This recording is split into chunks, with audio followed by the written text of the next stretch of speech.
Hello, Entry 2. We're going to continue with the present perfect. Remember, the present perfect is the past until now. So, for example, flown, you could ask a question, have you ever flown? So we use the verb flown.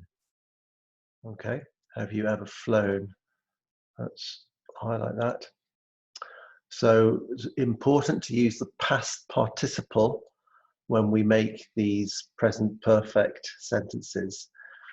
I have flown in a plane, but I haven't flown in a helicopter. I have driven a car, but I haven't driven a lorry.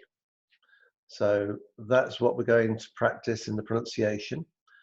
For example, break, broke, broken, past participle broken, speak, spoke, spoken, do, did, done, swim, swam, swum, shake, shook, shaken, take, took, taken, fly, flew, flown, know, knew, known, give, gave, given, drive, drove, driven, say, said, said, read, read, read. It's an interesting verb, read, because the present, the past, and the past participle all have the same spelling. But listen to the pronunciation. Read, past simple, read. Read, read. Past participle, read. So the past simple and the past participle have the same sound, same pronunciation. Read, read, read. You practice those at home yourselves. Okay.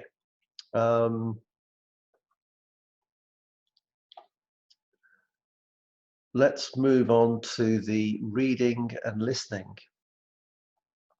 This is all on page 102. So, welcome to the world of adventure travel. We're going to read the web page. What does Adventure World Travel do? Adventure World Travel has 30 years of experience. We organise overland adventure trips across the 4 continents of Africa, Asia, North and South America. Most of our travellers are between 18 and 50. Our groups are usually a mix of sexes and nationalities and jobs. We have 25 trucks, that means lorries, around the world. Our crew, it's the staff, the people who work, have a passion for travel. It means they love travelling, but we respect the people and the environment of the countries we visit. The most important thing is to give you the experience of a lifetime. So they organise overland trips, overland adventure trips. That means they travel not over the sea, but over the land. Okay, so read the page again. What do the numbers in the box refer to? So the number 4, what does 4 refer to here? If we read, we organise overland adventure trips across the 4 continents. 4 continents. So 4 is 4 continents. Can you email me the answers to exercise 2 there? Exercise 3 is a listening. You need track 37. Rick works for Adventure Travel. This is Rick. That's his job. He works for Adventure Travel. Listen to him talking to his oldest friend, Will. That's his friend, Will. So where is Rick phoning from? So where in the world is Rick, excuse me, Rick phoning from? Is it England? Is it France? Is it America? Which country? So email me the answer to exercise 3. Also email me the answers to exercise 4. You need to match the 2 sentence halves to describe Rick's experiences. Remember, you need to listen to the recording, track 37. The first one is an example. He's seen a lot of South America. And then you need to match the rest of them to the other halves. Email me exercise 4. Now in exercise 5, I want you to tell me about these questions. So you've got 3 questions, A, B, and C. Email me the answers to those 3 questions.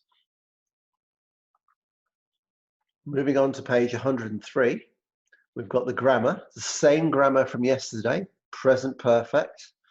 Remember, it's the past until now, something that started in the past, something that happened in the past, anytime in the past. Let's look at this conversation. So the conversation between Will and Rick. Have you been to Brazil? Yes, I have. When did you go? In February. I went to Carnival in Rio. Amazing. So the first question, have you been? That's in the present perfect. Use the have and been. When we ask the question, when, we use the past simple. When did you go? And the answer in the past simple, I went to the Carnival in Rio. Okay, there's some information about the present perfect and past simple here. You can read that. Okay. I want you to do exercise 2 and email me the answers. Complete the past simple questions in the table. We've got the present perfect, have you ever been to Rome? And the past simple questions, when did you go? Or who did you go with? That's the example. Let's do another one. Have you ever moved house? So you're going to write your answers in an email, your questions. When did you move? Where did you move to? And continue with C, D, and E. So email me those.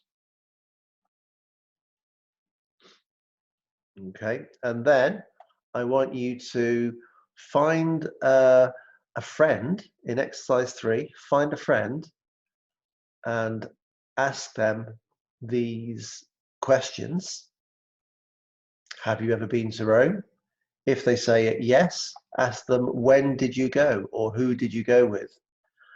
And when you've asked your friend, you could ask them on the phone or somebody you live with. When you've asked these questions, write me their answers. So, my friend has never been to Rome. My friend has moved house. She moved house last year. She moved from London to Manchester.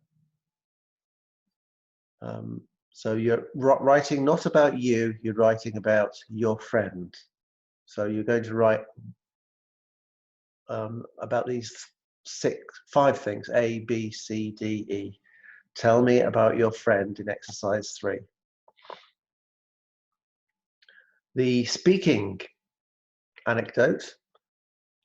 Listen to the recording. Listen to Tom talking about his oldest friend.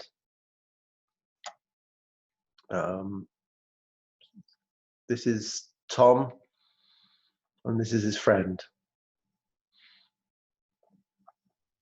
Underline the correct information. So what's his or her name? His name is, well, that's the example, Simon. Where did you first meet? We first met at, is it secondary school or university? I don't know. Listen to the recording, track 40. Email me those answers. In exercise 2 here, I want you to tell me about your oldest friend. It doesn't have to be your oldest, but a friend you have. Tell me about a friend.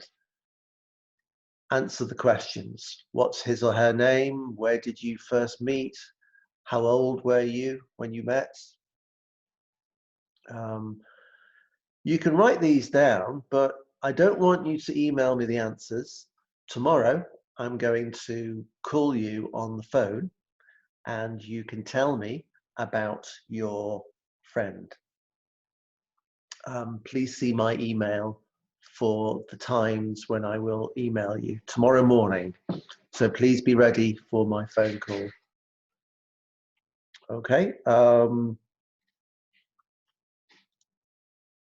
That's it. And I look forward to your answers. Bye for now.